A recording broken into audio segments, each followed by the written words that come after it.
लगभग म कोट्याङ आइपुग्नलाई लास्टै गाह्रो भयो। त्यहाँ तलदेखि हिँड्दै आएको, तल्लोदेखि हिँड्दै आएको, यहाँ माथि आउँदाखेरि त लास्टै गाह्रो हुने रहेछ कि। म चाहिँ अब जमीकोट जान लाग्यो दिदीको घर नै होइन, बिस्तारो बाटोमा जाँदैछु। साह्रै गाह्रो हुने रहेछ हिँड्नलाई त यार। अब जानु पऱ्यो नि बिस्तारो। गाइस म कोट्याङ अलमोस्ट आइपुगिसकेको छु। अब यहाँबाट पनि मेरो दिदी घर जानलाई लगभग नर्मली पनि 2.5 घन्टा लाग्छ यो कोट्याङबाट पनि। बाटो त्यस्तै छ, कच्ची रोड छ, रोटी रोडको बाटो। लास्टै गाह्रो भयो आउँदा आउँदै। यो तलको यो तोरीबारी। अब म जाँदैछु बिस्तारो, भ्लगहरू पनि बनाउँछु है सहितको लागि भाइ पनि छ गाइस होइन। म जति माथि आयो त्यति चिसो हुँदैछ, तर यो घाम देख्यो पनि म तल बेसीबाट आएको, जति डाँडा जाँदैछु त्यति चिसो हुँदैछ कि। म जानुपर्ने डाँडो मेन उता हो डेस्टिनेसन, त्यो पल्लो डाँडो हिँडेर लगभग त्यो डाँडो देखिरहेको डाँडो हो। यहाँ नजिक जस्तो देखिन्छ म होइन, तर टाढै छ। म जाँदैछु बिस्तारो। सो बिस्तारो जान्छु म।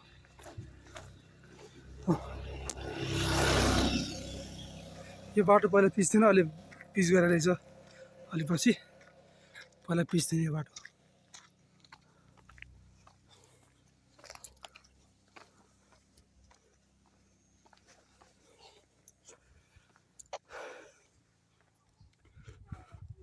त्यो डाँडो देखिएको डाँडो हो कि म पुग्नुपर्ने।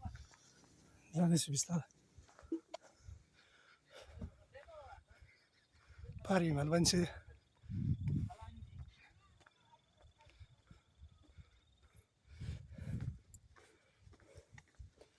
चिसो छ एकदम, चिसो छ कि।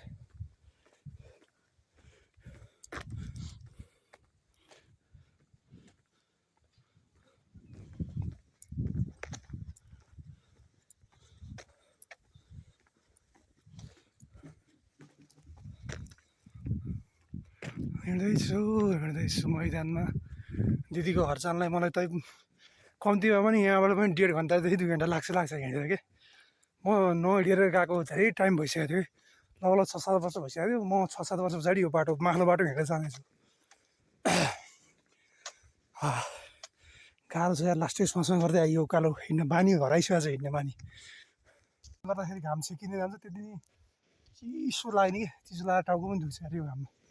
घाम नभए पनि यो चिसोले के यतापट्टि घाम परेको छैन नि त, माथि घाम आएको ठाउँमा त तातो हुन्छ, घाम नदेखिने बित्तिकै यस्तो चिसो भएर टाउको दुख्छ नि। घामै छ कि चाहिँ।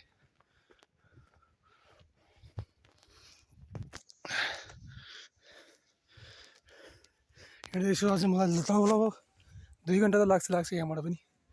बाटो हिँड्नु पर्ने छ धेरै, बसभन्दा हिँडेर सरले एक्सर्साइज पनि हुन्छ भनेर हिमालु।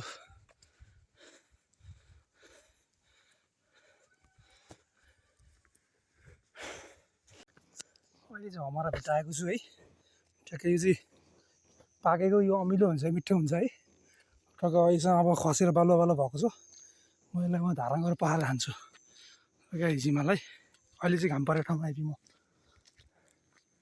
म आउँदैछु, हमारा खानुपर्छ टक्क लाएर माथि गएर पुगेर पखालेर कि। गाउँघर भने रमाइलो हुन्छ बस्नुलाई। लाइफ भनेको जिउने हो कि, इन्जोय गर्ने हो कि, टेन्सन लिएर हुँदैन। धेरै टेन्सन लिने समय पनि आउला, त्यतिखेर ल्याउन क्या टेन्सन नै। यहाँ घरतिर रहेछ हमारा खानुपर्छ अहिले उता गएर। You have to live your life in your own way के। तिमीले चाहिँ आफ्नो लाइफ आफ्नो वेमा बाँच्ने हो कि। अरूले जेसुकै भन्छ, जेसुकै गर्छ, द्याट डजन्ट म्याटर। आफ्नो लाइफमा फोकस गर्ने, आफ्नो हिसाबले बाँच्ने, खुल्ला भएर, खुल्ला हृदयले, नो टेन्सन, अन चिल। सबैजना खासमा खुल्ला हिसाबले उड्न चाहन्छन् कि मान्छेले, खुल्ला आकाशमा पन्छिल जस्तो हेर्न आजाद तरिकामा के। कसैको रोकटोक छैन, कसैको छेकपान छैन, चिलमा त्यसरी उड्न चाहन्छ कि मान्छेले। लाइफमा पनि फ्रिडम चाहन्छ खासमा। मान्छेले तोरी लाएर प्याज खेती गरेर एकदम राम्रो गरिरहेछन् झरनामा आउँदैछु म त्यहाँ अझ त्यो ठुलो रुख देखाएर ठाउँमा जानुपर्ने छ